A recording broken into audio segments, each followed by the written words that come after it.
गणपती बाप्पा मोरया पोद्दार परिवाराच्या वतीने आपण सर्वांचे हार्दिक स्वागत आहे. या वर्षीच्या आमच्या गणेशोत्सवाच्या सजावटीचा विषय आहे रामसेतू. ज्या रामसेतूला आपल्या पुराणात दिव्यता आहे, श्रद्धा आहे, पराक्रम आहे, त्याचं दर्शन आज आपणाला या सजावटीतून घडणार आहे. आपण सारेजण या भाविक क्षणाचे साक्षीदार आहात. हीच आमच्यासाठी खरी प्रसन्नता आहे. चला तर मग राम भक्तांच्या पराक्रमाला आणि श्रद्धेच्या या अमर प्रतीकाला सलाम करून सजावटीचा आनंद लुटूया. गणपती बाप्पा मोरया.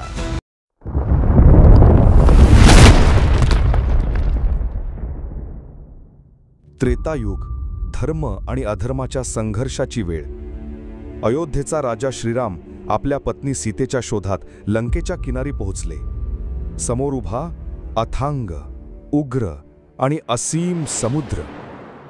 रामाने समुद्र देवाला प्रार्थना केली, पण लाटांपलीकडे शांतता होती. जेव्हा रामाने धनुष्य चढवलं, बाणावरून प्रचंड तेज निघालं, तेव्हा स्वतः समुद्रदेव प्रकट झाले. समुद्रदेव म्हणाले, हे राम, तुमचं कार्य धर्माचं आहे.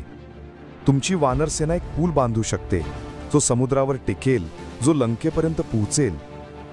मग वानरवीरांनी सेतू बांधणीस सुरुवात केली. संपूर्ण सेना एकाच ध्यासाने पुढे सरसावली.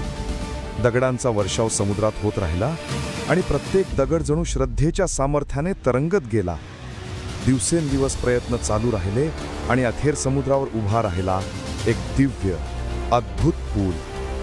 हा पूल राम सेतू, मानवाच्या श्रद्धेचा, पराक्रमाचा आणि ऐक्याचा अमर पुरावा. याच सेतूने राम, लक्ष्मण आणि वानर सेनेला लंकेकडे मार्ग दाखवला आणि धर्माच्या लढाईत अधर्माचा नाश झाला.